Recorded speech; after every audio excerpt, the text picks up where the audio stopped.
Good evening. Hi, good evening. How are you? Not too bad, not too bad. And for everyone watching, welcome to the home of Loaded HQ for our Loaded Mag special. This one has definitely creeped up on the Loaded family. The lads and lasses that watch the show, not expecting this, but we're really excited, aren't we, Chris, about having our guest on tonight to talk all things Newcastle, and in particular, a very, very, very good interview that happened over the course of the weekend. Well, firstly, it's Rich, not Chris. I know you used to present with Chris. Sorry. I know the other one's in the green room as well, mate. But I'll let you off. Do you know what I mean?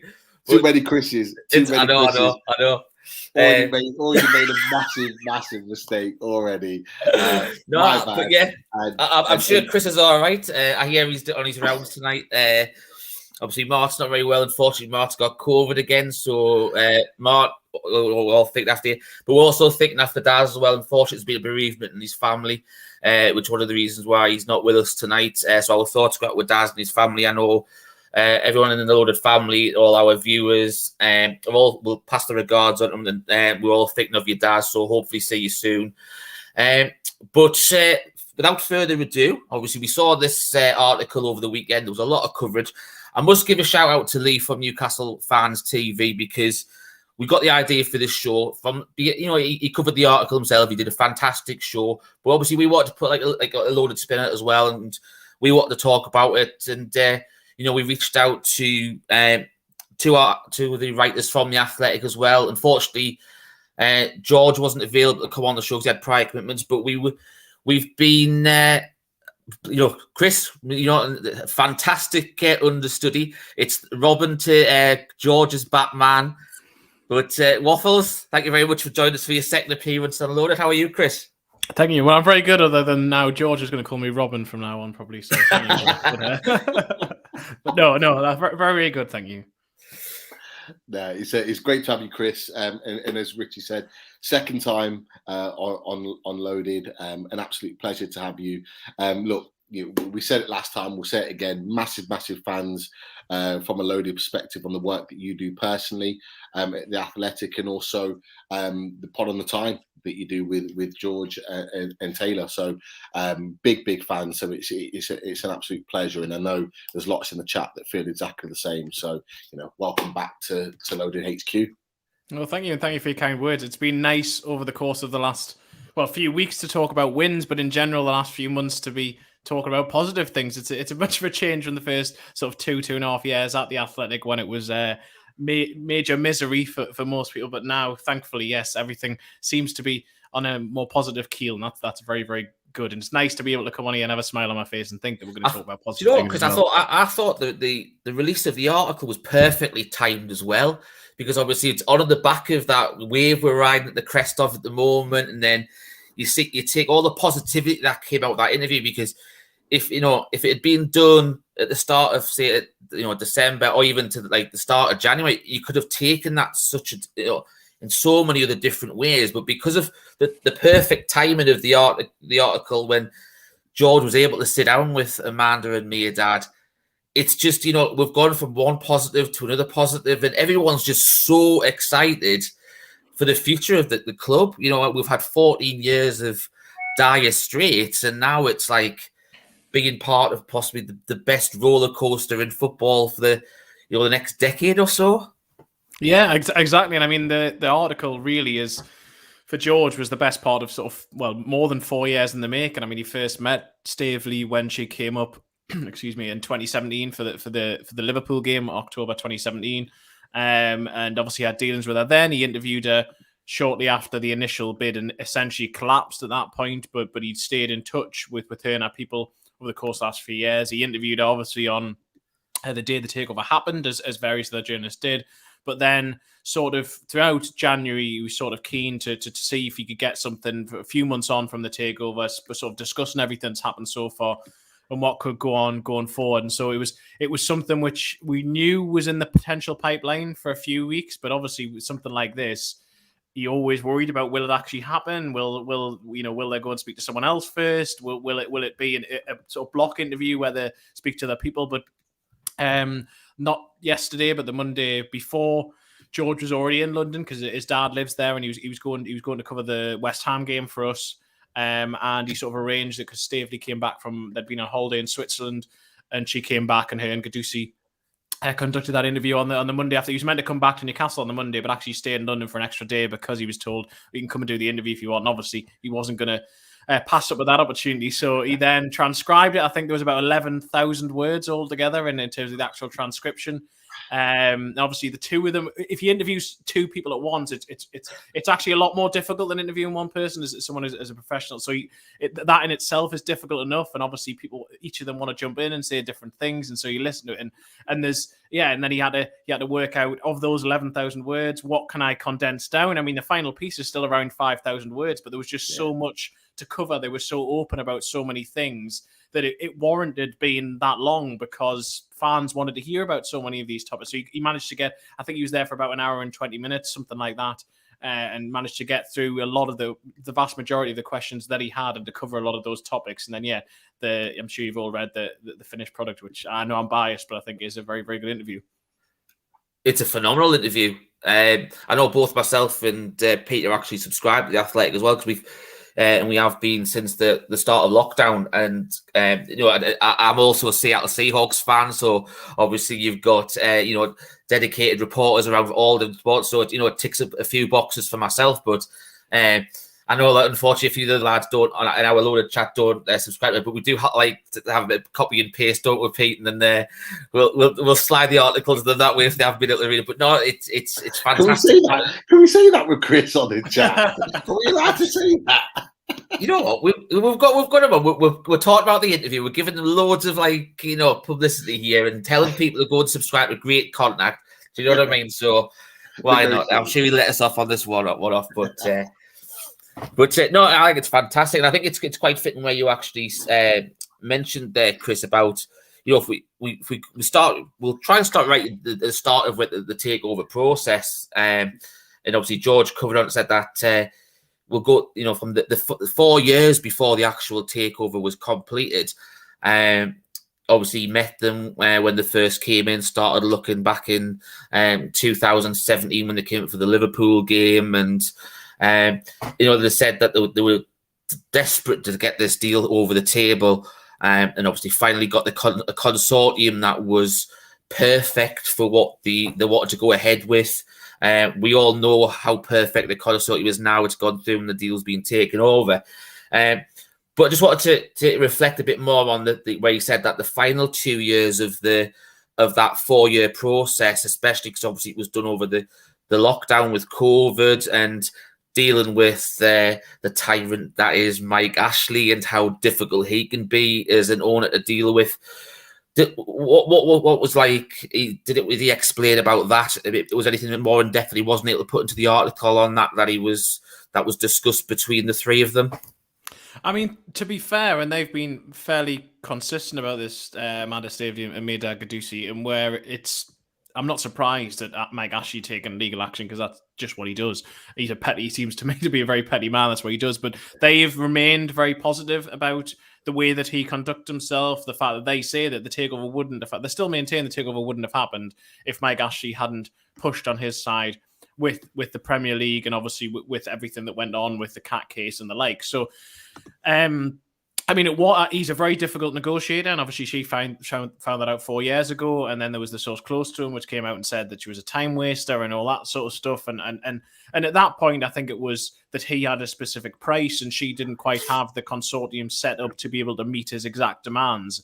A lot of the initial bids were dependent on certain provisos, that they would reach the Champions League, or they would have certain caveats that they would reach, or it was in installments. Whereas obviously, once PIF were involved, they were able to pay the £305 million in one go and basically just buy the club off him, which is ideally what he wanted. So. No, it wasn't so much that they've been like that. I mean, obviously, we all know Mike Ashley. We all know Mike Ashley's reputation. We all know what he's been like in terms of his running of Newcastle United. And I think what you've seen more than anything through their actions or words about what they need to do, rather than talking about him. And obviously, he's seen this as a slight at him, even though they're just talking about what they actually need to do to make the football club take it to the next level, which is exactly what Mike Ashley said he wanted the new owners, whoever the new owners were, to come in and do.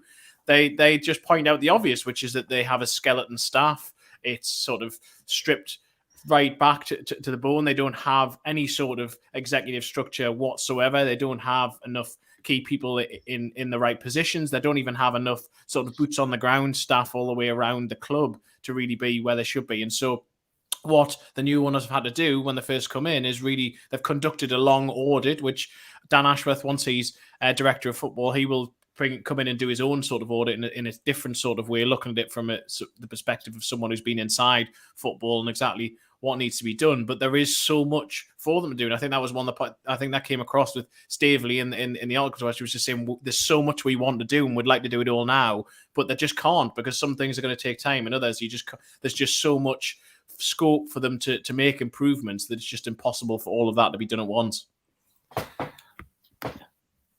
Yeah. Go on, Rich. No, I was going to say, because one of the things that they said that when the takeover went through was they were caught off guard a little bit, because they heard that it could go, the sale might go through possibly the earliest of January. They were looking more possibly towards the end of this season, and they were caught off guard, and I think that's why there was a little bit of uncertainty around when it went through, and because as you've touched on already, there was so much that needed doing. Because as the club had been run with a skeleton staff, and there'd been so much not done with the club for years that they were caught on a little bit of hot. But in all fairness, and I think Pete will agree, and you as well, Chris, they've done a tremendous job in that first 4 months since they've come in, with all the stuff that needed doing. They've had literally no staff to help them. As you said, we still haven't got the sporting director in, director of football. Hopefully that's going to be soon. There's no CEO. So they've been doing the job of multiple members of staff, and it's specialist, roles as well, intense roles as well, which they mentioned when the fact that their son's now, he's been a football and he's been left on the, to deal with football with his mum and dad looking after the football club, and being left by the wayside a little bit, apart from the half-term holidays. So what do you think about how they've dealt with the first, few months as well, from a personal look? Obviously, I know George covers it in the article, but for yourself, how do you think they've dealt with that? Because, as I've said, it's a lot that they've had to deal with in that short space of time. Yeah, I mean, I think it was, to a certain degree, overwhelming, as it would have been for anyone. I mean, one thing Mike Ashley had wanted was, until the takeover happened, he didn't want the prospective owners to speak to any staff. So it's not like they could have come in and discussed exactly. Obviously, you have they had access to the books, they did all the due diligence, but actually meeting staff, finding out what they do, finding out what they think they need as well to help them with their job, or to find out if they are the right person to be in the position that they're in. They had none of that before they came in. And the expectation for them was that they were either going to come in a summer, ideally, but possibly in a January or just after January, rather than at the point that they did, when they couldn't actually do anything to materially affect what was going on the pitch, except as they did, which was change a manager. And even that took a bit of time, because obviously we all know about the links with Rafa Benitez, but at that point he was not available. Whereas the idea before had maybe been that Rafa Benitez timelines could have converged, certainly if the takeover had happened early last summer, which I think everyone expected to, even Mike Ashley. Well, Mike Ashley certainly hoped it was going to. That's part of the reason why Steve Bruce was given a sort of updated contract, because the idea was, you've helped deliver this for us, the takeover will happen. But in the 4 months, I do think that they've been learning on the job, and I think they've made some mistakes. We've covered them before, the likes of the Unai Emery approach, although it was interesting. And yes, you can say there's maybe the revisionism in it, but when Stavely talks about and Caducci talk about how he would have been the wrong man, Unai Emery, because he is someone who comes in when there is a full structure in place. He doesn't necessarily build a club, he can progress from it. Whereas, obviously, Eddie Howe's background, he was at Bournemouth when they nearly went out of business. There was literally no infrastructure at Bournemouth, and he helped build them up to become a Premier League club. He knows how to work it in many different ways. And throughout the January window, he became almost a de facto director of football. That's what it was. That's how he had to operate, because there isn't the executive structure in place. So I think I would, if you were asking me to sort of give them a mark out of 10, I think I'd give them sort of 8 out of 10. I think they've done very, very well. I think the January window worked out well. They didn't quite get all of the targets necessarily wanted, but they were never likely to. But Newcastle certainly ended the window stronger than they started it. And crucially, I think by that, I don't just mean with the 5 players they brought in. I also think that they have raised the levels of other players, which is what you want. If you can sign 5 players, but you can improve 10 others in the process because you have a coach who is really working hard with them, but also because you've raised the sort of competition levels, then that's exactly what you want. That's exactly what Eddie Howe wanted. And that's why if in this position now, when it got to the end of the January window, I thought Newcastle had done good business. But 4 months on, seeing how much it's raised the levels from the other players, I think they did a very good business. So I am revising my sort of thoughts on that, having seen subsequently what they've done. So I do think in an ideal world, they would have probably had a sporting director in place beforehand. But again, they're interested on that. And it's the same with the sort of managerial processes. They're not going to rush into anything because it's not just the here and now for them. They want to survive, but it isn't the be-all and end-all because this for them is a long-term project and they want the right people, even if it takes a bit longer, rather than putting someone in place just for a sort of short-term bump when actually they have this long-term vision to take Newcastle, hopefully, towards the very top of the Premier League. Yeah, there's some interesting points there, and I agree with everything you said, Chris. In particular, with regards to the transfer window, I think the emphasis on having Kieran Trippier as the first signing is exactly what you've just said. Is that standard bearer? That's someone to raise the level. Him being the first signing, Kieran Trippier being that first signing in, is kind of got tongues wagging. I imagine at the training ground, in the changing rooms, it's letting people know that actually the standard of player that's going to be coming into this football club is going to be higher and it is going to raise those levels. So I think you're absolutely right with that. But also with the infrastructure of the club, you look at we could have had, that we were linked with Emanalo and 1 or 2 others early on. We could have had someone in place quite easily if they'd have really wanted to. But you're right in what you said. They want the right person. They want the right people in the right positions that are not just going to be there to see us out through this season. They want them to be in place for the years to come, like you've just said, because we're building something here. But just in addition to the points that you've made about, certainly the early parts of the takeover, look, it's been it's coming up close to 6 months now since the new owners have been in place. For you personally, as a journalist that reports on the games, what is your experience been, or how different has your experience been going to St. James's Park now under the new ownership compared to how it was under the previous ownership and the previous manager? Not just from what you're seeing on the pitch point of view, but certainly, behind the scenes, how you're treated and greeted coming in, the staff, the general field and the atmosphere around St. James's Park on the inside, not what you see out on the stadium. How has it been for you as a member of the media going in on a weekly basis?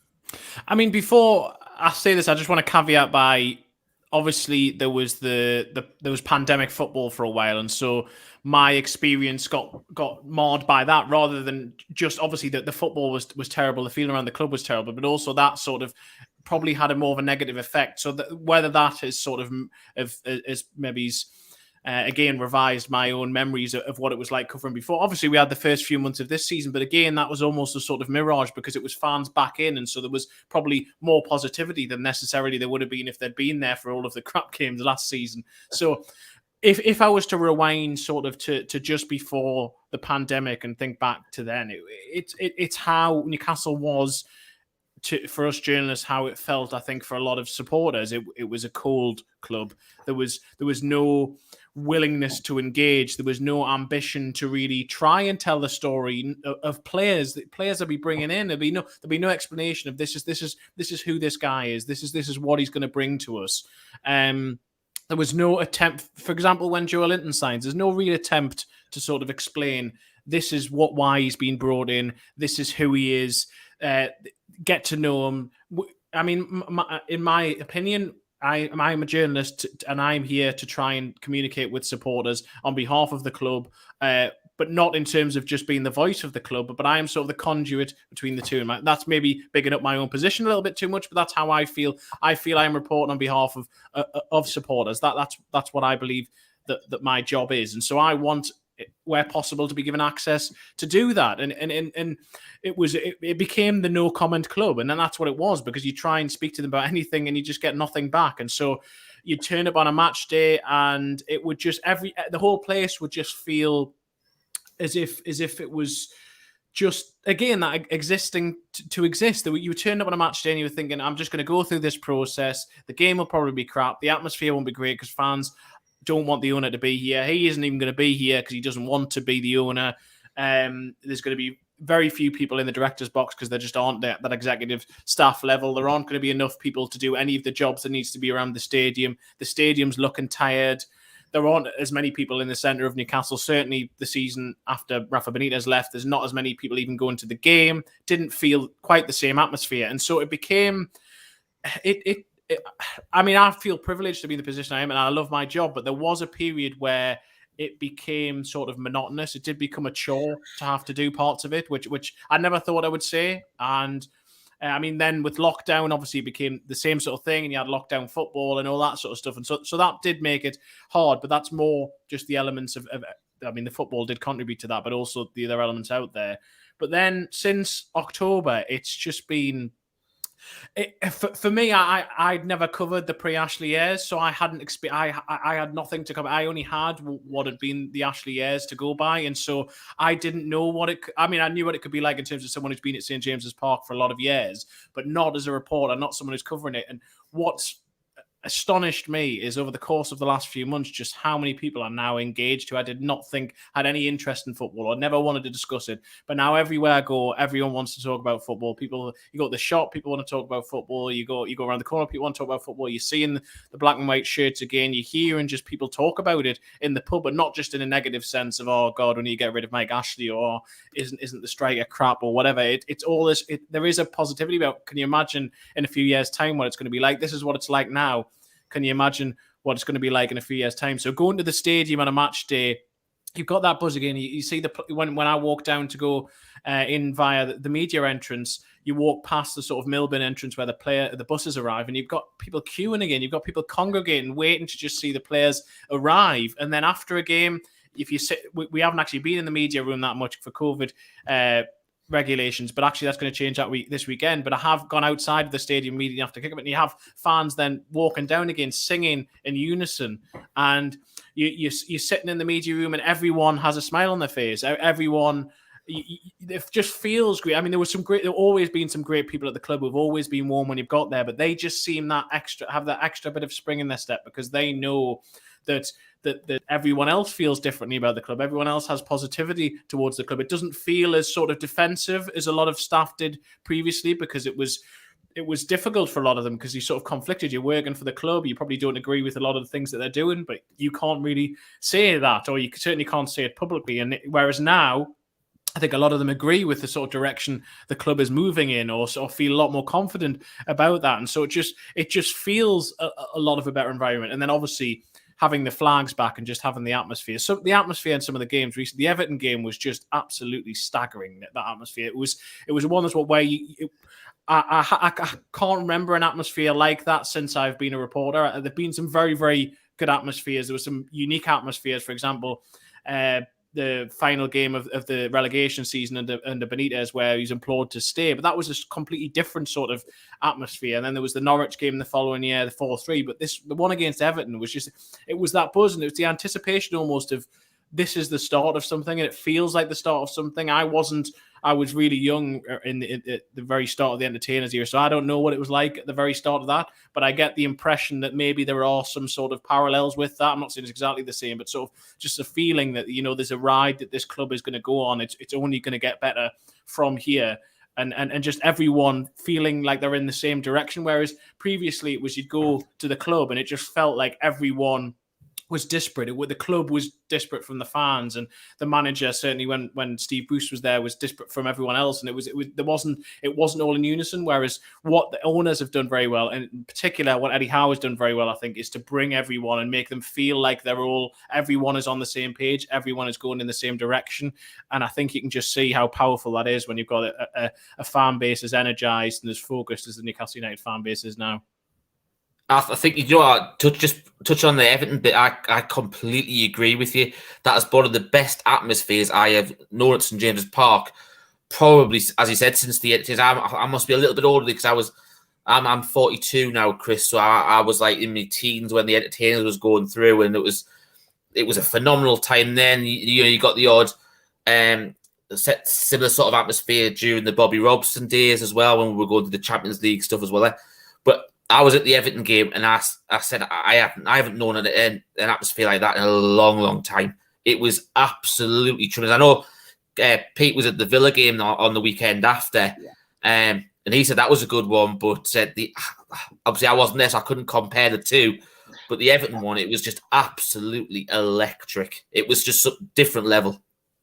I think we had the conversation on our reaction show. I think after the Villa game, after I drove home, and the one thing I said is that, and Chris, you might agree with this, in that with the Aston Villa game, I was in the Strawberry Corner. It was a fantastic atmosphere in that corner. The Villa game was better than I've ever experienced for a long, long time. Probably going back to the Sir Bobby Robson days. But what I would say is, watching the Everton game and hearing the atmosphere there, that atmosphere was better, in my opinion. I think what I felt, and I said this to Richie, is that there was a little bit of nervousness in the crowd at the Villa game. I think, we were desperate to continue that run, to get that third win. And obviously with Kieran Trippier going off injured right at the beginning of the second half, that just made everything a little bit nervous. So the big atmosphere, the chanting, the cheering, the really getting behind the team wasn't there as much as the Everton game. But I tell you what, when that final whistle went for the Aston Villa game, there was just absolute relief. And I remember, I stayed in the stadium until the Strawberry Corner pretty much emptied out. But what I saw going down the steps as you go out to the entrance is just people on the concourse just hugging each other, and just with utter relief, huge smile on their faces. They weren't going home. They were just chatting, happy, big smiles on their faces, but there was just relief coming out of their bodies because we got that third win in a row. It just meant we were really on the charge of picking up a number of points. So it definitely wasn't the same. I mean, Chris, I don't know what it was like for you, sort of in the, with the rest of the media group. Yeah, I agree with everything that you've said, and I think that obviously it's difficult to compare previous atmospheres, because obviously we, in our own minds, we sort of we our own memories shape things, our own biases shape things. But I do think that the atmospheres feel so much better because there's so many years of sort of frustration or lacking in terms of being able to give out that favour, because a lot of people who are now back at the ground weren't there for a lot of years, or didn't experience exactly this feeling towards their club, because even the people who continue going on match days under Mike Ashley, I think for a lot of people that they were conflicted going in there on those days, and so it wasn't like you didn't feel as connected to the club as you do now. But because everyone does, and because that's been penned up for so long, I think that is really coming out this season, and seeing a group of players who are improving as well. We haven't watched sort of 2 years of stagnation, arguably even regression under the previous manager, and now seeing a sort of, that obviously this was there weren't as many fans because it was Brentford away, but on Saturday I really felt that with supporters. I know that Brentford reduced to 10 men. I know that sort of shaped the game to a certain extent, but also just that the feeling between Joe Linton and supporters that is unique, because he's suddenly progressed from being a player who he was a £40 million flop as a centre forward. It just hadn't worked at all. And fortuitous that he was moved to central midfield, but also he has a manager who has been working with him and identified that he could play there after moving there Norwich because he had to, and then really developing him. The same with Fabian Schär, John Joe Shelby looks a transformed player again, Ryan Fraser. You can go through just about the entire team, and all these players are getting better again. Whereas I think the frustration towards the end of Steve Bruce's time, well, for a lot of Steve Bruce's time, but also towards the end of Mike Ashley years, you didn't even have what you had sort of early 2010s where players were being signed, and they may have been signed as a sort of player who's coming across from France on a sort of cheap fee, but they were good players who were being progressed. Whereas there was none of that. There was nothing to look forward to with the club. It wasn't even like you were bringing in players and those players were materially going to get better together. It was just, right, hopefully these players will be good enough to see us through this season. And if not, then they'll probably get a new contract anyway because it'll be cheaper than buying someone else. And all of that is gone, and suddenly you have this club which just feels like it is at least looking in the right direction. It might not be quite moving there yet, although I would argue it is. But even before they started winning games over the course of the last few weeks, you could at least see the attempts to move in the right direction. And I think that is what Newcastle fans have wanted for so long. They just want that at least try to be better, at least try to improve, at least try to have a little bit of ambition. And certainly now we know the owners have a significant amount of ambition. So that's very positive for everyone. I think that's positive for everyone all round. And I think that's kind of giving everybody that new lease of life when supporting Newcastle and following Newcastle. Like you've already talked about, lots and lots of fans are now going back to the stadium with the new ownership. I know a close friend that lives in Jesmond. He's lived in Newcastle for so many years. I went to school with him in Leicester. He moved back to Newcastle because his family are from Newcastle, and he was adamant whenever I've been up there and I've gone to visit him and I've said, I've got a ticket for the game, because back under the Ashley era you could still get a ticket on the day. I've got a ticket, do you want to come to the game? No, I'm not going whilst Mike Ashley's still owner, and now he's taken his young boy who's 5 years old to the game, and he now is able to have that experience that he really wanted, and it's great. It's fantastic to see. It really is. But we'll move on because obviously there's a fair bit to cover within the article. And look, we're going to sort of segue nicely because we've touched on him already slightly, and that's our new manager, our current manager, Eddie Howe. So it talks about Mehrdad calls the whole universe of coaches that they researched, and looking at a list, say 30, 40 names, and then narrowed it down in terms of the requirements. It really shows, how methodical they've been with regards to, making this appointment. And you've already touched on it as well, Chris, already, in that they're not just going to rush into a decision. And I remember around that time, you could see and you could hear fans getting a little bit frustrated that there hadn't been an instant appointment, and that we went into a couple of games with Graham in charge when really it was a case of we just wanted that manager in charge. But it's about, as you say, making the right decisions and long term. Now, for me personally, and Richie will be testament to this, in that I've for the last year I've always wanted Eddie Howe as our next manager. Even way back when, I was a really, really big fan, and I was kind of talking him up even in the build-up when all of the top managers were being linked, that Eddie Howe would be the right man for the job. And it was so pleasing to hear them talk so positively about Eddie Howe, but in particular that PIF were really keen on Eddie Howe being the next Newcastle manager. And I think, and I don't know what your thoughts are, Chris, I think that's a big thing. That's a big statement. The fact that our biggest investors, PIF, wanted Eddie Howe as our manager.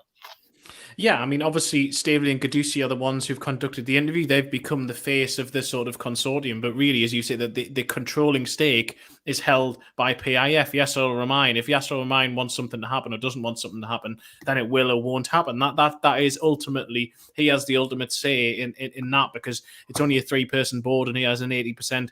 So his business has an 80% stake in the club. And for Eddie Howe really did impress them all in his interview, and it was very close to him and Unai Emery. And you get some people who talk about revisionism here, and again there is to a certain extent, but it was a very tight call, and the board was split on who they wanted to go for. They decided to go for Emery, I think, for 2 reasons. One was he was a bit more of a name, certainly internationally.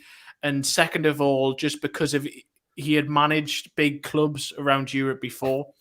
Eddie Howe was the club builder type who really was more ideally suited to that element, but there was always a question mark about how, which you can say was fair or not, but it's going from Bournemouth to another club. The Burnley period that he had has tarred his reputation, I think, unfairly in many ways. I think that he faced a lot of challenges there, but and he obviously left for personal reasons in the end to return home. But the job he did at Bournemouth showed how wonderful a coach he is. But equally, the fact that he's such a good coach doesn't necessarily mean that translates to being able to manage a club with the fan base and the sort of that is all consuming like Newcastle United. The amount of managers previously who've come to Newcastle with huge reputations and failed is the list we all know. We could go through them all. We've had a lot of those. Exactly. And I do think that even all of the good work that Eddie Howe did over the sort of first couple of months, I do think there was a part of him where it always seemed that he realised that this was a significant step up in terms of publicity, in terms of the city when he walks around, when he just being in the city, and whereas Bournemouth obviously a smaller place, somewhere where he's grown up through the leagues with, whereas at Newcastle it was he had to succeed and he had to succeed immediately. I know he did at Bournemouth to have to keep them up, but in a different sort of that was at a very smaller scale in terms of where that would have reached in terms of the national consciousness, whereas he'd taken over the club who suddenly were global news. It wasn't just even in England that people were talking about Newcastle. Everyone around the world has been talking about Newcastle United, and suddenly Eddie Howe was thrust into the middle of that. And it was a press conference, I think it was a couple of weeks ago, just before the Villa game, where for the first time, I'd been very impressed all the way through, but for the first time I thought, not necessarily he said anything specific, but that there was just a point where it seemed he feels comfortable in his own skin now. I think he's grown into this. It wasn't a rabbit caught in headlights, but equally it was a bit of a surprise to him to acclimatise to all of that for someone who basically just likes to be on the training pitch for 12 hours a day. That's what he likes to do, whereas actually he's got all of these other things he's got to think about. He's got to contemplate all of the extra bits, which he probably doesn't really want to do, all of the media, all of the exposure. But equally, that is part of being Newcastle United head coach. He has to do that. And I think he, after the Everton win that week, having gone through a successful January window, having got the win over Everton, which they really needed to give everybody a lift, I think suddenly he felt a little bit more comfortable. And I've been extremely impressed with his work. You speak to anyone in and around the club, they're very impressed. And as we've already said, you just have to look at the players and how they have improved. And the signings that were made in January, it wasn't that Howe was clear from the start that he didn't just want them to go and sign the sort of big names who were being linked. He wanted players who would come in and who would make an impact immediately. He wanted players he knew, ideally, obviously Trippier he'd worked with before, or players who had Premier League experience, and all very good players, the top players in Europe. When they couldn't get Sven Bottom, when they couldn't get Diego Carlos, he said, right, well, we'll go and get Dan Burn, because that is the type of player who I need. He's going to deliver immediately. When they needed a striker, he went for Chris Wood, because we can go and get Chris Wood. We can get him now. He is what we need now, because a lot of people going, well, Chris Wood isn't going to be here in 12 months, 18 months' time. But if Chris Wood hadn't signed, Newcastle United might not have been in the Premier League next season. So there had to be a short-termism about what they were doing, a short-term element of it. But also there was a longer-term element of it. Bruno, eventually, what does Howe want to do? He wants Newcastle to be better on the ball. He wants them to start progressing higher up the pitch, because that's exactly what has been the issue over the course of the last few years. So who was the one player who they took a calculated gamble on? It was on signing the first-choice midfielder who they wanted, who they believe can bring that. And we've already seen just in cameos little elements of what he can and will bring in terms of that composure on the ball, that ability to recycle possession and move the team higher up the pitch, always look for progressive pass. And so that Howe was so heavily involved in January. As I said earlier, he was basically a de facto sporting director, and he spent so many hours doing things he probably didn't really want to have to do, but the structure wasn't there. In some ways, you could maybe argue, well, that gave him more strength to sign what he wanted and what he needed. And he's getting the rewards for that. And Newcastle, obviously unbeaten in 7, as we all know, 4 wins in the last 5 games. Just huge, huge momentum behind them. And Eddie Howe, I think, deserves absolutely immense credit for that. I completely agree with you on that, because one thing, obviously, when we go back to the shows that we did when he was linked to it, obviously they were down to the final 2. We did a show on Unai Emery, we did a show on Howe.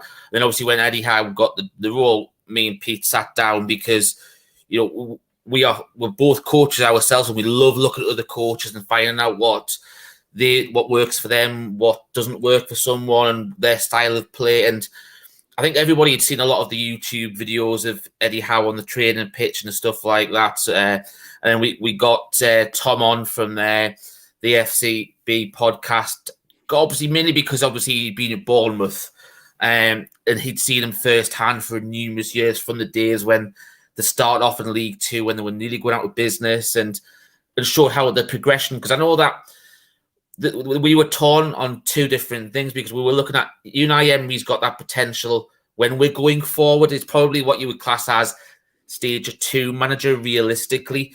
And I think the only doubt that when me and Pete really went to the nitty-gritty with it was, how would the overseas players possibly look at Eddie Howe?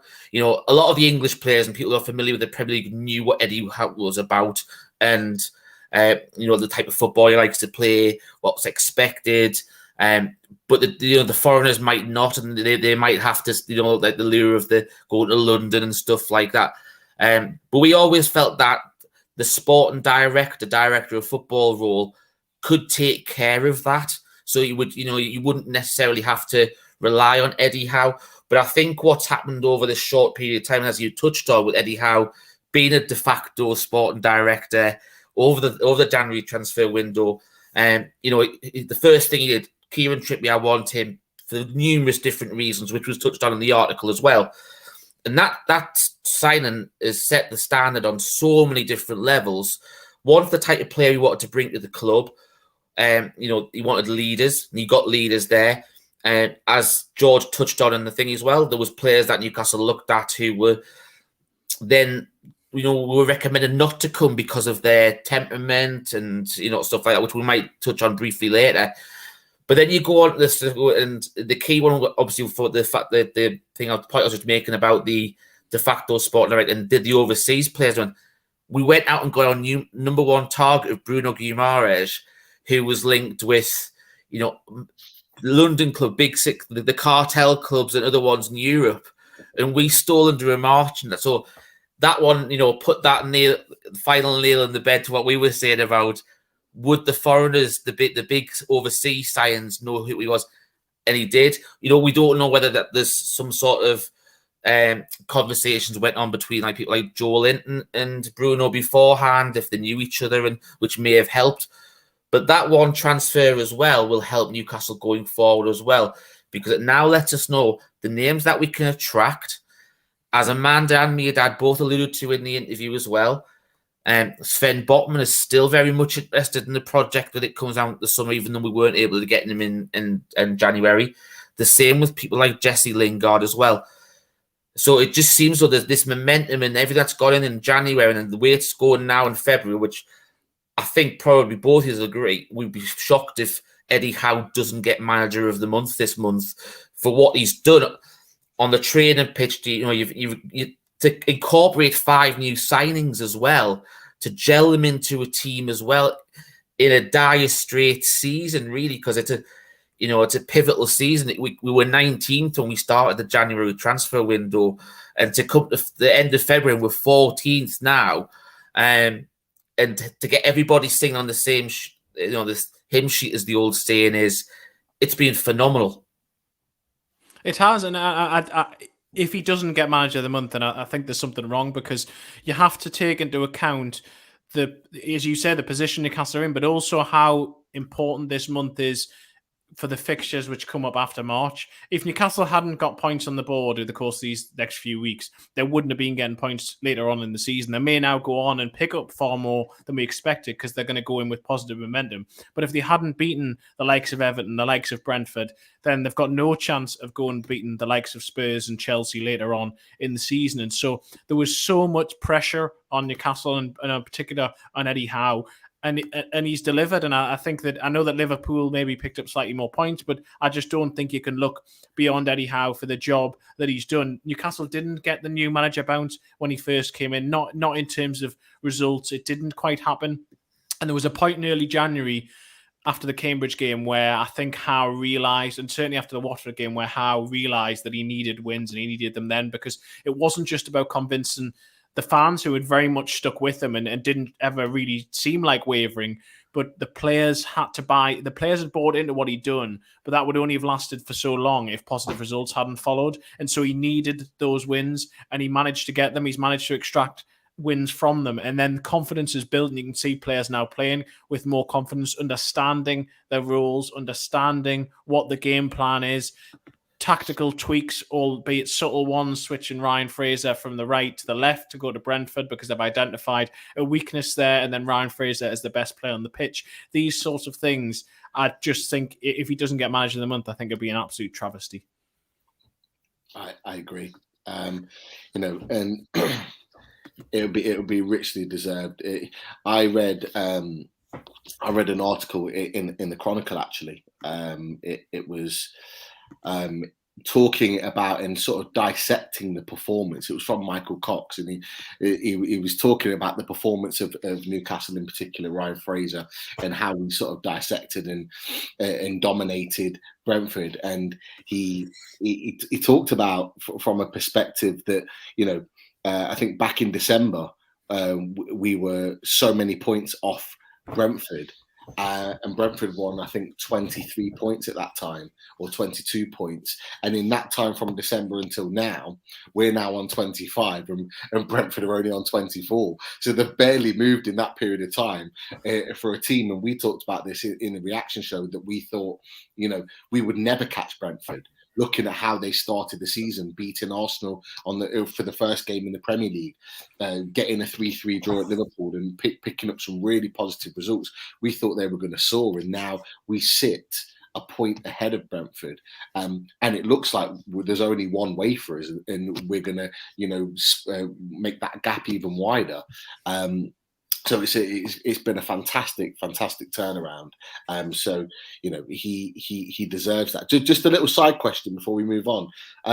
If Eddie Howe keeps up this performance, and I've had a few fans ask this question: if Eddie Howe keeps up this performance, and we say we finish comfortably in the league, away from the relegation zone by the end of the season, positional wise, I'm not really going to say. Do you think there's an argument that not necessarily he should win it, but should be in the argument for manager of the season for the turnaround that he's had from what he inherited when he took over as manager of Newcastle United? I don't know what your thoughts are on that, Chris. I certainly think he should be in the conversation, because it is a significant achievement. You just have to remember back when he started. I mean, his first game was Brentford, and after Newcastle drew that match, I think a lot of us were really, really fearful at that point, even with the January. It was interesting because I'd have conversations with people from other clubs, or certainly journalists who cover other clubs, and there was at that point, you speak to them and say, I'm really worried about Newcastle here, because they haven't won a game yet this season. They've got significant issues. And as much as Eddie Howe, I think, will be a good appointment, he's got a heck of a job to do here. And the response would always be, oh, yeah, but you've got the January window, Newcastle will be fine. And so that failed to take into account the fundamental issues that there were within the squad and the team at that point. And Newcastle weren't a cohesive team. They didn't have a cohesive style of play. They didn't have an identity. A lot of players were underperforming. A lot of players were unhappy behind the scenes. And for him to have come in, and as I say, it took him time. And it hasn't been ideal, and he was frustrated by the lack of points they got early on. But also what you see from him now is even when Newcastle are winning, he's not happy. That's the sort of bloke that he is. That's the sort of manager that he is, rather than when Newcastle have scraped to a win that they didn't deserve, or a draw which they didn't deserve, and then basically just celebrate that. Eddie Howe doesn't even really celebrate when Newcastle win, because he obviously, I mean that in terms of when he speaks afterwards, because he identifies things that he thinks can be better and should be better going forward. And he is trying to improve players, and he's trying to improve the team. So if you're looking at it from all of those different perspectives, and the pressure that's been on him, the global glare on Newcastle United throughout the January window and before and after it as well, and since he's been here, yeah, he has to be in that conversation. I'm not necessarily saying he should definitely win it, but I do think he has to be in the conversation. I think, we're talking about all the experience that he's brought to the role as a coach and bringing on players. But I think the one fact that I was alluded to today back when I was looking on Twitter and just doing a bit looking at Newcastle stuff, and to find out that since in league games in the top 4 divisions this year, Newcastle are joint top for conceding the fewest goals, league goals so far since the start of the year. Now, bear in mind we'd conceded 42 goals up until the end of December in the Premier League, and we've conceded 3. Now that I know that the Saudi trip's going to have done wonders because you can work on so much on the training pitch. You get yourself away, you can clear the head and stuff like that. But it's also reinvigorated different players. Like I know they also said about Kieran Trippier coming in. He saw Joe Willett go to, I think he went out to Saudi Arabia as one person, but came back a different person. So that trip's been, a revelation for every single person in that, playing squad and the training squad, and they've done a fantastic job. And I think that one of those things, saying that Newcastle are now one of the best defensive records in the English football this calendar year, is a fantastic fit compared to what we used to have. I know you can possibly turn and say yes, there's a whole new back line pretty much, bar Fabian Schär. Obviously you bought Kieran Trippier, who's missed the last few games, and then Matt Targett's been in and out because he had the loan spell. Obviously he wasn't allowed to play against Villa, and then Dan Burns come in. But you look now, and you could probably set that as obviously if Kieran Trippier's fit, that back 4 picks itself every single day of the week now. And the fact that they've gelled so well and the coaches have been able to do that, it's been great all around. And I think if that's what Eddie Howe and the coach staff can do in that short period of time, it certainly bodes well going forward and then integrate anyone else that they might bring into the squad. Well, but I think what's so impressive about that is, and I'm including myself here, when Eddie Howe first came in, I personally believed he needed to bring in a defensive coach with him because of what had happened previously at Bournemouth and all of the assumptions that I had about him. And everyone that I spoke to at Bournemouth, everyone I spoke to about him said his teams concede too many goals. In Newcastle are conceding too many goals. So they will start scoring more, but they'll concede too many. And actually, that isn't really what's happened. He's been pragmatic to a certain extent in the short term because I don't think the way that Newcastle are playing at the minute is the way that he wants to play long term. He's even said that himself, that he wants them to be more progressive. He wants them to have more of the ball. But he recognised that in order to survive, Newcastle needed to be hard to beat. And I'll mention Joe Linton again, almost by accident. He discovered he's a midfielder, but then he's built on that, and he's built a midfield which is very, very difficult to break down. And he privately, him and his coaching staff, see the midfield as being key to where this structure has come from, this defensive discipline has come from. Obviously, defense themselves have been very good, but also they're not under as much pressure all the time now because they have a midfield who are able to disrupt the opposition, who are able to actually steal the ball from them and stop them from playing through. They're not as open anymore. And for him to have come in and done that, it's impressed me because it's not what I expected. I didn't expect him to do that. I did think that it would be attack. But actually, Newcastle really going forward, there's still a heck of a lot more to come, and the metrics are almost exactly the same as they were previously. But what he's done is he's tightened it up at the back because he's realised that's what he can do in the short term, and he's done that as well over the course of the last few weeks without his three automatic starters, arguably the 3 best players in the team, to have got those positive results. And that's, again, why he deserves to be in the conversation. Why he should be manager of the month and why he deserves to be in the conversation even for manager of the year if they do survive. Yeah, I completely agree. What we'll do, we'll use that as a natural transition to turn around and say about our sponsors and membership. So we'd just like to turn around and say thank you very much for everybody who's watching tonight. We've got over 300 watching on a Tuesday night. And we much appreciate it. And what we'd like to say is if you actually haven't liked and subscribed to the video, please do that. We are trying to get to 3,000 subs. We're getting there really quickly, but obviously every like helps the algorithm on YouTube to get us noticed more. And also, if you've enjoyed the content that we've been put on tonight, and also what we have in the last few weeks and what we've got coming up as well, please consider joining us as a member. It's on the screen somewhere. By the conversation that's been some of the comments coming through tonight, it looks like you might be one you have to do through YouTube on your PC to do it. With a few people have been trying to do it on their mobile devices and can't find that. But it's $1.99 a month. You do get part of all the exclusive member draws, as we mentioned. Paul Grant, who was in the chat earlier on, he was lucky enough to take away a Newcastle United away shirt that we raffled off at the start of the month. But we also have our sponsor draws during the month as well. So I'd like to give a shout out to Black and White Army. Bronwyn and her brand. She will be coming back on shortly. I know we keep saying this, but obviously tied her down with all of these weekends away that she's going on with her hen do's at the moment.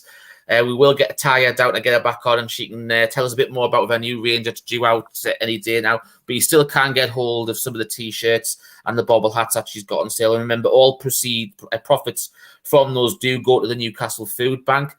Also, our charity partner, Shy Ben, Simon has been in the chat tonight. So Simon, thanks again for joining us. The mental health partner, obviously, we know mental health affected a lot of people over lockdown and still does now. Remember, it is perfect to reach out to someone. It's so important that you do that.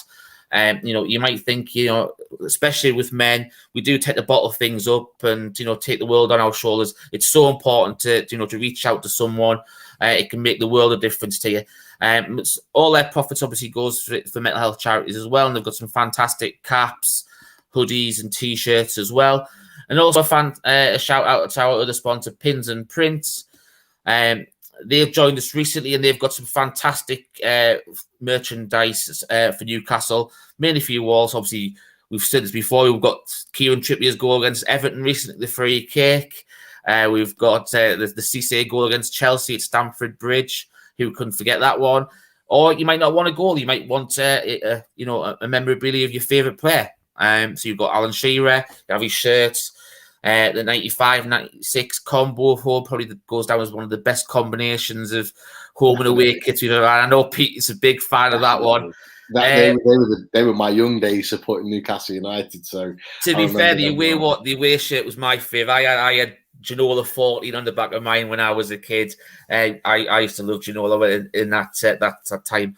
But you might want to go for something new. And of course, John Joe Shelby. Looking for loaded as we've done in the past, or as everyone seems to have a really big interest, and we know this is going to be Daz's new tattoo coming up in the future, is Big Joe.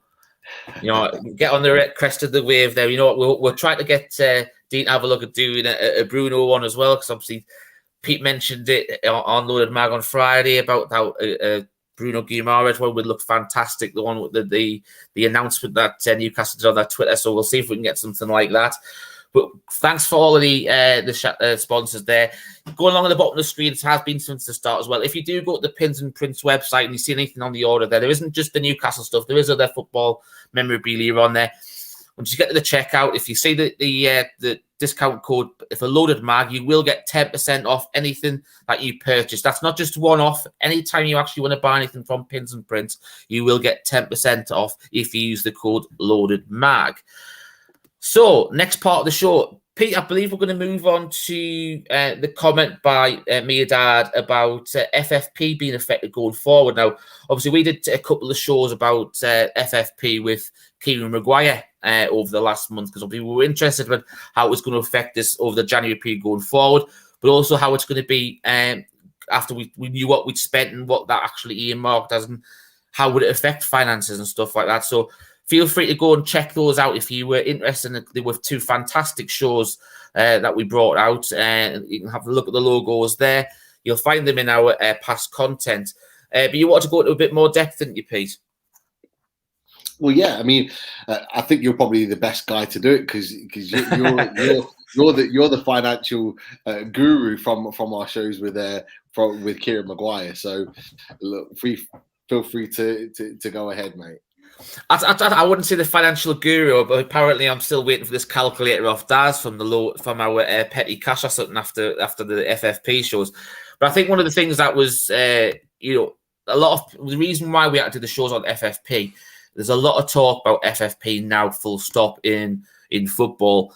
But when you take, I think one of the main things about, and obviously you'll have wrote about this plenty of times in the past, Chris, but probably more in depth over this possible transfer. is amortization, and how important that, people might turn around and say Newcastle spent, more than any team in Europe in the January transfer window. But it's not about just thinking, all right, we might have 200 million this window or so much over 3 windows and stuff like that. It's more about contracts and wages and the length of term of the contracts. And when we actually broke it down to some of the actual costs, if I can find it, I've still got the interview while we're talking, but spreading that cost out, and I think it worked out, we looked at something like 27 million by the time you actually break down the contracts, how it's going to be spread out over the next 2.5 years. Bear in mind, obviously, Guimaraes' contract was 4.5 years, but the other 3 that we signed permanently were all 2.5-year contracts. It roughly worked out, we're carrying £27 million each window. So then when you look into the grander scale of things, how they turn around and say, even if you look on the TV money you get in for staying in the Premier League, which is roughly anywhere between 100 and 130 million, depending on where you finish in the Premier League, it's a small dint. But then when you actually go into sponsorship as well, and because Newcastle have never done anything sponsorship-wise, since Mike Ashley was there, the commercial revenue never really grew. We all knew we were an advertising board for Sports Direct when he was in charge, and we found that out in the accounts how much money we got in for advertising boards over the period, which was scandalous. So there's a vast scale to do on that as well, with sponsorship as well. And I think one of the other things that was brought out in the interview that I thought was fantastic when he touched on this was George brought this out, that they actually revealed they're receiving interest from sponsors, not Saudi related, which was also brought up over the last few months, from other parties who are want to outbid the possibly related parties that the Premier League would say. Yeah, well, and commercial deals are huge for Newcastle, and they've been huge for the new owners from the very start. And yeah, all the suspicion has always been that there would be potential Saudi partners, and that is something which is still a potential that could happen, but they have alternative. That's what's encouraging to hear. And I think that's partly because people realise the sort of exposure that Newcastle United could now bring them, particularly. You just have to see how energised the fan base is for the fact that Newcastle have new owners and have won a few games. Never mind if they're actually quite a good team and are challenging for trophies and really doing very well. Then you can only imagine what it'll be like and how much potential revenue there are for sponsors and getting that exposure there. So the amortization point is a very important one, is an interesting one. It's very complicated, but essentially, say if Newcastle sign, let's just say Bruno costs £40 million and he has that 4.5-year contract. Well, let's say it's a 5-year contract, so it makes it slightly easier. Essentially, what that means is it's 8 in an accounting year, you class £8 million of that rather than the £40 million. So you say, say if he'd signed in the summer, you say this summer Newcastle spent 40 million on Bruno and Guimaraes. Altogether, they've spent 150 million pounds. But actually, in terms of for the accounting years, it would still go down that they'd spent 8 million pounds on Bruno this summer rather than 40 million pounds. And that means that in the 3-year rolling FFP Premier League regulations, are separate ones if you ever get into Europe, but which are being revised. But the Premier League ones, you can lose 105 million pounds over 3 years. But the advantage Newcastle have in some other areas as well. I mean, first of all, there is an irony. There's an advantage because Mike Ashley was so frugal. So therefore, Newcastle have so much room to be able to spend as soon as the takeover has happened over the course of the next few years. But also, what is exempt is expenditure on the likes of the academy or on infrastructure. And so though Newcastle can go and spend a lot of money on that, and that will not contribute to the FFP, they don't have to worry about, in terms of if they already have the money, they don't need to worry about, can we do this to the stadium? Can we build this part of the training ground? Or do we need that to sign a left back? In terms of for FFP, the only concern they have there is, do they actually have that money? And we know that in theory, they have a significant amount of money, which will hopefully be bolstered by commercial terms. So it's not a case that they have to pick one or the other for FFP terms. And that is a huge relief, given that we know for Newcastle to really progress, they need that infrastructure. They can't... that's what Man City had to do. Man City built as a club and they built the infrastructure to go with it. Whereas if you try and run before you can walk in that element, you might get to a certain level, but you're never going to progress too far ahead. And the ownership realised that. That's obviously one of the reasons why Dan Ashworth and hopefully CEO and other executive positions will be filled soon enough. And then once they can do that, then again, you increase revenues further because if they can improve the academy to a point whereby they're producing their own players, but also players who might not be good enough for Newcastle United, but can be sold on to the Football League or other Premier League clubs or European clubs. That is a revenue stream in itself. So you just have to look at how Chelsea and Man City do it. And then that can be put back into the club. And then it again helps with FFP and all of these points. So it's a sort of self-perpetuating thing, which Newcastle are at the very start of the process at, but there is so much room there. They don't have to worry about FFP certainly in the short term. I think the next relevant point to really go on, it was obviously looking at the grand scale of the operations that's still to go ahead of us, and there's a few topics to finish the show off with, but it obviously it hasn't been officially confirmed, but it's believed to be that Dan Ashworth is the man that's going to be coming in as a sporting director. Now, I know both me, Pete, and the rest of the lads, we're really impressed by the fact that Dan Ashworth is going to be coming in. Especially when you look at the work that he was able to do with the England national team, putting the England DNA in, how that's progressed from youth all the way through to the first team, and the progression it's gotten to in national and international competitions such as the European Championships and the World Cup. What sort of, is that role going to be slightly different from what you believe in Newcastle? And what's your feeling on the appointment of Dan Ashworth? I think Dan Ashworth, he shows the ambition of what they want to build beyond just the first team. I mean, I think there's a bit of a sort of misnomer that some people think that he's coming in, he's sort of like this transfer guru, or he's going to come in and do all that sort of stuff. But having spoken to a lot of people who've worked with him previously and having spoken to people about what they expect in Newcastle, basically Dan Ashworth's great strength is that he is basically on top of the man above all departments, and he basically empowers the right people to do the right things. So his specialism really is sort of the youth side of things and making sure that there's a pathway through in the best development process there. But at Brighton, he had 6 different departments underneath him, and what he did was he made sure that all of those were coordinated with one another. He was sort of the bridge between them all, and he also had the specialists who would then be brilliant at their specific jobs. The transfer expert who was there previously still worked there when Dan Ashworth was there. They just worked better and had a more joined up structure because Dan Ashworth was there. So what he will do at Newcastle is he'll come in and he'll help set up those structures because they aren't in place here, whereas a lot of them were Brighton, although he did set up extra ones there. He will coordinate all of those structures. He'll set it up together and he'll put Newcastle hopefully on a pathway to grow as a club and to reach that sort of potential to fill all of those areas that we've said they need to do. So what is interesting is that Ashworth previously the FA was involved in obviously the pathways and setting up a lot of the infrastructure there, but at Brighton he came in afterward. He came in after all of that, but at Newcastle he's going to be able to help shape a lot of that going forward, and he's seen what is and can be successful and what needs to be done in that regard. So I think he's a very, very good appointment. I think he's astute in many ways, and I think that bringing in a CEO who will also be able to direct the business side of things rather than the football side of things, which hopefully should be in the not too distant future as well. Interviews are being going on for that by an external company, but equally the final decision from that will be made by the board, who will also interview the final few candidates. And once they have those positions in place, as well as a few other key positions, which Ashworth will and the CEO will be crucial in identifying as well, then I think that is when you'll start to see a lot of the other stuff that everyone wants to see, which is training ground, academy, all the sort of bits that need to be improved, because a lot of fans have wanted to see that, but equally, again, the owners have done the right thing and they've started looking at elements like that, but equally they're not going to make the final decision until the right people who have experience in those departments are in place. And in Ashworth, hopefully that will be someone. I mean, at the minute, he's on gardening leave, and Newcastle and Brighton are still in negotiations as to when he's going to come out of that gardening leave. But my understanding is that everything with Ashworth is basically done on that side, and it's just finalising everything with Brighton before he actually starts.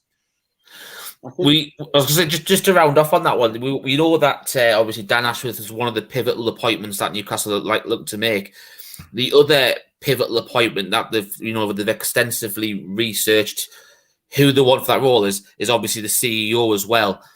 There's been a few names banded about, but have the media, anyone heard anything anything more conclusive of who Newcastle might be angling towards? I know that's a question that Liam Inbox just asked that we promised we'd ask him.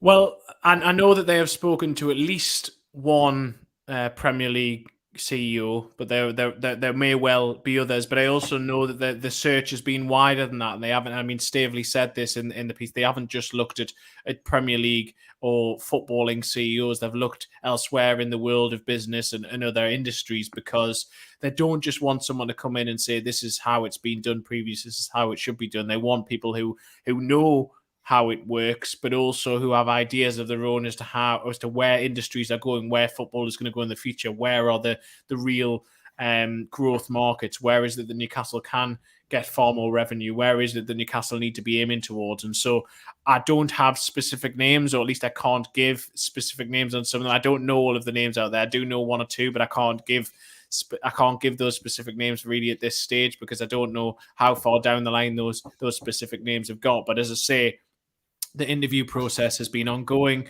and the board will make the final decision. That should go to the board in the not too distant future, and then hopefully a CEO will be in position. And at this stage, that may even be before Ashworth, depending on whatever notice period this the CEO they decide to go for has to serve. Although hopefully Newcastle can come to an agreement with Brighton in the not too distant future, so that Ashworth can also start work soon enough.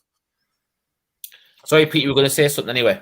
Yeah, it was just about just to kind of round off on Dan Ashworth, really. I mean, Chris and yourself, Richie, made some really good points, and I think, from my perspective, I think with the work that Dan Ashworth has done at England and at Brighton, I think Dan Ashworth coming in at Newcastle is going to turn heads. And it's going to get some of the best that you've talked about that Newcastle are currently looking at to bring in to work alongside Dan Ashworth. It's going to encourage them even more so to come and want to work at Newcastle, because they know someone of the capabilities and the caliber of Dan Ashworth is going to be there. You talked about the training ground as well, and Dan Ashworth has already been a part of being a part of overseeing one of the top training grounds in Europe within Brighton's. Brighton's is outstanding. So him seeing that through, and then being able to look at Newcastle's and what we need to be considered one of the best in Europe as and when that time comes. I think that's exactly what we need. And as Newcastle fans, seeing that training ground over so many years, is years and years ago in the late 90s, early 2000s, being one of the best in the country, and then just stagnating for so many years to the point where now it's probably one of the worst. If you put the Premier League and Championship together, we still have one of the worst training grounds.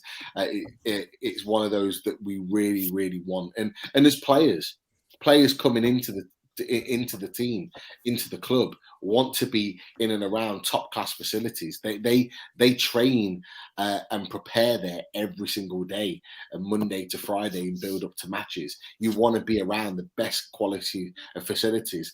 I think we joked a little bit when Joe Willock came in at Newcastle, and the one thing we said is what does he think of our training ground after being at Arsenal's, which is state of the art for so many years, coming through the academy there and then having to come to Newcastle's. And it would be the same for Bruno Guimaraes with Leon as well, who have very good facilities too. But it's all part of that attracting that next phase of not just players but staff, and obviously staff at the top of their game. It's going to be a really, really sort of pivotal point in our sort of progression as a team.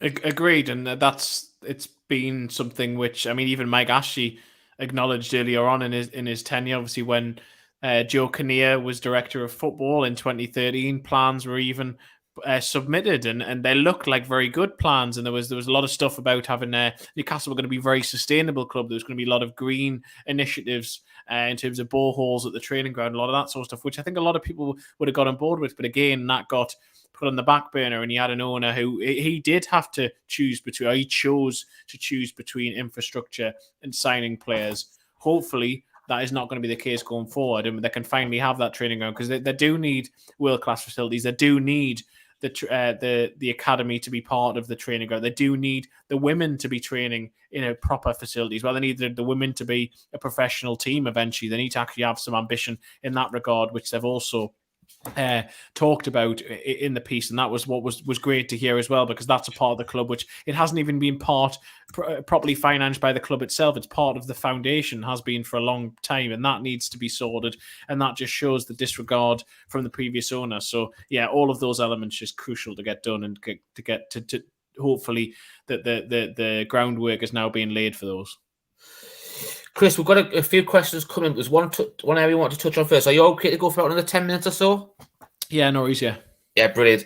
I think with regards to the article itself, I think one of the next part we need to round up on is the development of St James's Park, and also the training ground and potential locations and stuff like that. Now, one thing we've always said on the channel is that when the consortium was put together, it was put together very selectively for a reason, and we've always believed that the rules are going to be pivotal, for the infrastructure, as we've said about the training ground, the development, because they've got a really good reputation and partnership with Newcastle Council anyway, due to the redevelopment they've done it in the city centre. Obviously, the own Gosforth Park and the race course as well. So they're hoping that potentially could be, knock down a few doors already to development for the training facilities, wherever that may be. And obviously, there was a lot of rumours last week about possibly a new ground at Benton Park or a training facility there. Obviously, the article that came out when we discussed it on MAG on Friday night, when I always believed they wouldn't build a new stadium. Pete thought they may do 5-6 years down the line. But I think the one telling thing was from that article was that Mehrdad had said it would be like taking the soul out of the club if they moved away from St James's. And I always believed it would be something where they might redevelop it and look to possibly build on the Gallowgate. Obviously, we know that's St James's Place. The people who bought the land went into administration over the lockdown period. So that may be something where we can look to redevelop there and build on the Gallowgate, and then that would take our capacity 62,000, which would still be one of the leading capacities in the top flight. But obviously with the training facilities as well, I can see Benton Park being a fantastic location for the state-of-the-art training facilities that we are looking to going to be built, which they said could take at least 3 years, possibly 4 years. Is that the sort of thing that you may be hearing, in the media yourself, Chris? Obviously, I know George touched on it in the article, but is that the sort of things that you're hearing yourself as well? Well, we've touched upon this. Actually, we've done a sort of Q&A on the back of it, which goes out in the morning, and sort of talked about. I mean, obviously, Gosforth Park is the one that everyone talks about. I do know that has at least been explored provisionally, but I think that the early feeling on that is that it would be too small for a training ground, that there probably isn't enough room for everything they want, because it's not just the training ground. If you're bringing in the academy, if you're bringing in the women's team, bringing in all the facilities, there probably isn't enough room. There's also Woolsington, the site which Sir John Hall bought in 1994, which initially was earmarked to have a training ground that they faced a lot of sort of planning issues initially, and sort of green belt issues. That has been at least proposed to them. I don't think it's one that they'll necessarily explore, but there's at least two sites which have been at least discussed provisionally. But there were more, and they are looking at more going forward. In terms of the stadium, it was a fascinating quote, and it's something which I very much agree with. I do see the argument to an extent, because obviously if you think you can fill a ground, and why wouldn't you make it any bigger? But when we talk about revenues earlier, actually in modern football, if this was 20 years ago, then there would have been an economic argument for doing it. I don't think there is so much of an economic argument now, because match day revenue is such a small proportion of what could be your overall revenue, even if you make the ground bigger. And suddenly, do you want to price fans out as well by really raising ticket prices? I hope they don't do that. And so instead, yes, can they expand St. James's? Can they extract a little bit more? Can they really update all of the hospitality facilities there? I think that there is room for scope for that. I know there's been issues in attempting to expand previously, and obviously, as you said, you've mentioned about Strawberry Place. I do worry that Strawberry Place, even though some of the companies went into administration, I don't think that actually that has stopped those developments necessarily continuing. I think they are at the minute still in the pipeline. But what we have to remember is that the last time really that these things have been looked at, the developments and engineering, the progress that's made, that means that maybe there will be a new way to be able to reshape the stadium in some way and add another sort of 8,000 to 10,000, which is what I think they would ideally like to do. So they're going to look into it at least and see if that's possible. If not in the short term, then maybe in the longer term. Yeah, definitely. The video that I saw, they seemed quite adamant that that's what PIF would want. And I have to be honest, reading the article, I was really pleased to hear that Mehrdad say that that's not their intentions, in talking about the soul that you refer to being ripped out if we were to move elsewhere. And he also talked about that cathedral on the hill, which is what we always refer to. It's the one thing whenever you drive into Newcastle, one of the first things you can see in the distance, and it's like it's the iconic point of Newcastle is St. James's Park. So really pleased to hear that. And look, if we were to get to 65,000, which Mehrdad referred to, that would be fantastic. And the difference is, and this kind of brings me on to the next point, is that, unlike the likes of Man City that have extended their stadium but can't necessarily fill it even on Champions League nights, there still seems to be gaps. That won't be the case for Newcastle United. We would sell out 60, 65, even possibly 70,000 seater stadiums on a weekly basis. That's what the type of demand that we have. But one of the things that was interesting, and actually, I was listening to Pod on the Time today, where there were some video clips or video sort of notes on the interview, and Amanda talking about how she'd gone to visit Man City. And look at their facilities, and that filled me with confidence when thinking about the training ground, for example, because I've been to the Etihad, and when you come off the tram, and the first thing you see is actually the training stadium, and you see all the facilities in and around the Etihad, and they're just state of the art. They are fantastic pieces of sort of training facilities that are available. So the fact that Amanda's gone to look there and having a look at their facilities says that they are looking big, and they're looking to either do something alongside that or certainly even better than that. And if we can get those type of facilities available, certainly for the women's team, for the academy, and for the first team, it would just, I think, blow anything that any other Premier League team has out the water. And that's kind of the ambitious side coming out of the two of them. The way they talk, they're so ambitious, and they want to be the absolute best. And I don't think that would be any different, even with things like training facilities. So really exciting to hear that. That's for sure. Yeah, and the fact that they're trying to find out what other clubs have done and cherry pick ideas, that's exactly what they need to do going forward as well. Some things will be suitable, some things they like, other things they won't, but trying to find that's what the very best clubs and companies in all aspects of the world of business do. They try and cherry pick ideas and see what's transferable, see what works, see how they can adapt that for their own needs. And obviously Man City in football, the way that they've built over the last sort of 12, 15 years, that they're the only club who you can really make any sort of comparison to Newcastle with because of that, because they came from a very low base as well and tried to progress very, very quickly. Definitely. We've got a few questions, people in the chat, but there's one sort of side question that I wanted to ask you first. Now, in those little videos clips on Pod of the Time, which is a fantastic pod that you had out today. If anyone's not listened to it, go listen to it. Pod on the Time, their new show, talking about a little bit of what we've been talking about tonight.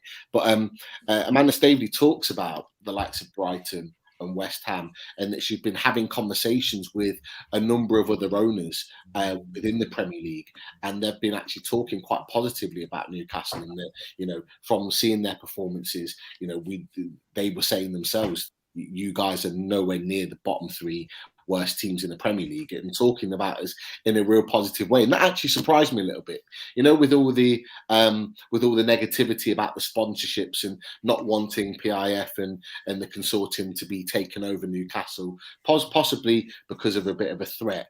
Do you think, from your perspective, Chris, that the tide's turning a little bit now in terms of how other Premier League clubs are seeing Newcastle, and maybe that now they've had an opportunity at games to meet and have those conversations personally with Amanda Staveley and Mehrdad and obviously Jamie Rubin, that those very sort of firm fists to begin with in October when the takeover happened, that's maybe kind of on the wane a little bit, and that those harsh feelings are starting to disappear?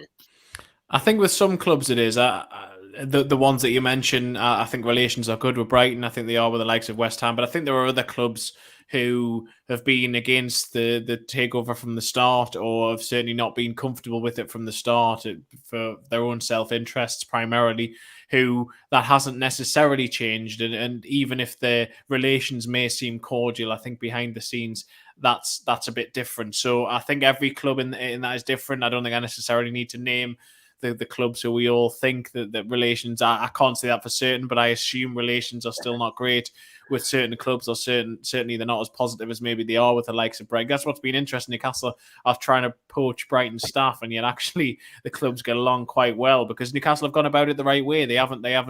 They've gone through the front door. They've had those conversations. They've done the right thing in that element. And then it's just someone leaving for a better opportunity, or a once in a lifetime maybe opportunity for someone like Dan Ashworth to shape a club like this. So yes, I think that it's changed with a few clubs, but I think not all. And I do think it'll take a bit more time for relations to thaw with some others. Yeah, I can imagine. I think we all in the chat, and me, myself and Rich, probably know those teams off by heart that maybe are not quite warming to the fact that Newcastle United have new owners and a bright future ahead. But I'm going to come to another question. It's from Martin, one of the loaded boys in the chat, and he's it's about a particular transfer really. He said, "What do you know, Chris, about Connor Cody?" Obviously, with the Sven Botman and Diego Carlos links, they were the key centre-backs we were looking at in the transfer window. But there were sort of tentative links here and there with Connor Cody. James Tarkowski was another one. But was there anything concrete with Connor Cody at any point during January? I don't think so. Not that I was aware of. I know he was someone who a lot of people said they would like Newcastle to sign. I think that's where a lot of the sort of stuff came from. He's certainly someone Newcastle are very aware of and like. But I don't think there was ever it was never seen as a one which was ever going to happen. I don't think there was ever pushed for in that sense. And because Eddie Howe ideally wanted to play with a back 4 as well, I think that Cody is more suited to certainly seems to be better in a back 5. So I think that was more a one that a lot of people wanted to see and understand exactly why in terms of leadership and how well he plays and all that stuff. But I don't think he was ever really very high up the list of players they were trying to sign. Interesting. But another question here. We've got Adam, who's a member in the chat. This is an interesting question. Question for Chris: If you take them later, who are his 3 top buys in the summer? No relegation talk needed. I would 100% agree with you on that, Adam. But Chris, who would you be your top 3 buys in the summer? I mean, positions. I would probably go goalkeeper, centre back, and centre forward. So goalkeeper, primarily just because Kieran Trippier said so many positive things about himself. I would go for Atletico Madrid's goalkeeper, who's named for some reason. All Black. Sorry, his name was just escaping for a second. All Black. So that would probably be very ambitious. But if I was to go, if I'm going to go very ambitious, then I go for All Black. Centre back, I think Botman is the player they've identified for a long while. Their lists may change going forward. Everyone assumes it'll be him, and they do still have interest in him. But because he has been for so long, someone who Steve Nixon has rated very highly and who Newcastle seemed very, very keen on, I think I would go for Botman. And then forward-wise, I mean, they really, really like Nunes at Benfica. They've looked at him for a long, long while. I was surprised they didn't actually make an offer in January in the end. Obviously, I think that they're just deciding to prioritise other positions in the end, but they looked extensively at him. So I think someone like that, there's a bit of a risk bringing the Premier League. Will he make the difference in the Premier League? But he certainly is. His numbers for Benfica are very, very impressive. So I think I go for those three. That's just off the spot, off the cuff though. So I'm not. But yeah, interesting. I think both myself and Richie will be very happy with those three signings, that's for sure. Maybe with the Darwin Nunes thrown in there for me and Chris, and me, Richie's benefit. Yeah. We are fans of Darwin Nunes at Benfica. He's a fantastic striker, who we were linked with as well. So that would be interesting. Shane Mawson, currently in Australia. So I don't know what time it is over there, but massive thanks for you to joining the chat tonight. Shane has said, question for Chris, will PIF have members on the board, or will PCP have their say and their control, or they're in control of managing contracts? Well, the board is currently three people. It's Amanda Staveley, it's Jamie Rubin, and it's Mehrdad, and then it's Yasser Ramayan. So each of the three elements of the consortium are represented. My understanding is that going forward, there could be more members of PIF join the board, or there could be members who are connected to PIF who join the board. But I don't think that other domestic British-based owners will join the board. So yeah, I mean, the PIF are already on the board and have the control and stake. Mehrdad Gadusi is not actually on the board. They have the managing contract along him and Amanda Staveley, but he's not actually on the board, and that's an interesting. So he's not a director. There's three directors who are the three that I've just named. So yeah, PIF ultimately have the controls. And if PIF wanted something to happen or didn't want something to happen, ultimately they have the final say on that. Interesting. Okay. Last couple of questions in the chat. Okay, I think this might be a double-barreled one because I think this links on to the second one. But Alan Thompson, big fan of the show, big supporter of the show. Chris, do you get the impression from other journalists from other clubs that Newcastle will be a force going forward? What are your thoughts on that? Yeah, I do think that a lot of journalists who cover other clubs think that. I mean, as I said earlier, when it was the time Newcastle were really struggling earlier in the season, even when someone who covered them week on week was fearful for their survival, people at every other club would just say, well, Newcastle are just going to go and spend money, they'll be fine. I think that's the general feeling as well, that Newcastle will shoot up the league, they will be competitive going forward. And that's just the impression that people get because they think they see the energy around the city, they see everything there, and they also see the potential in terms of the investment and the people who are now running the club. So yeah, they do see that, but I think that we all see that. I think I always find interesting how, and I understand why, but I always find interesting how fascinated fans of one club are about how journalists and other people think of them. I always find that a fascinating sort of element because maybe I'm just more insular and I don't really care what other people think. But equally, I can see why. But yeah, I think they all just think as we do that Newcastle can be a force to be reckoned with. Definitely, and really the last one from me is it's not so much a question but sort of a statement. I had a conversation with a friend who was also a season ticket holder at Newcastle, and he was talking about it, and he said he just wanted to know from your opinion whether you agree with this or not. He said he finds it bizarre that certain pundits gave Steve Bruce more credit for putting us in the position that we were by October 2021 than they're giving Eddie Howe for getting us out of this situation with mostly the same players. Would you agree with that? Yes, I think I do. I mean, again, I don't necessarily pay attention to a lot of the pundits who are out there. It frustrates me when you have people who don't watch. They may watch highlights or match a day or whatever, but when you have match-going fans or fans who watch the team every single week saying something about their club and the way that the team plays, and they are ignored on the basis that, oh, well, but they went and won that game 1-0, even if they were awful, and even if all of the metrics suggest something otherwise. I find that frustrating, and so yes, I do think there isn't enough credit being given to Eddie Howe by certain elements. I think there's been more over the course of the last week or so, seeing as they've won a few more games, but I think over time, and that's partly because, people talk about friends in the media that Steve Bruce has. I also think it's sort of reputation that precedes him as well, in terms of that just people who know him within the game or people who respect him for what he's done previously, and a lot of what he's achieved throughout certainly his playing career, but his early managerial career was commendable in many ways. So whereas Eddie Howe, as I say, there's been this weird sort of snobbish approach to him, I think, certainly since post Burnley, his time there. So yes, I think I agree with that statement to a certain extent, but again, my advice to anyone would just be, certainly just generic pundits who just happen to be commenting about anything, just ignore them if they've got no connection to the club. Some people can have different views, and I do think that sometimes fans can jump on different views that the people who may be informed and do the research have. And not all of us, football is something, it's about opinions. We all have different opinions. We all have different views on players. But if it's just a sort of ignorant opinion of someone who doesn't really watch them that often, who's just trying to bait supporters, my best advice would be just ignore them. Hear, hear. 100% agree with you, and I think that's a great way to finish in the questions for today.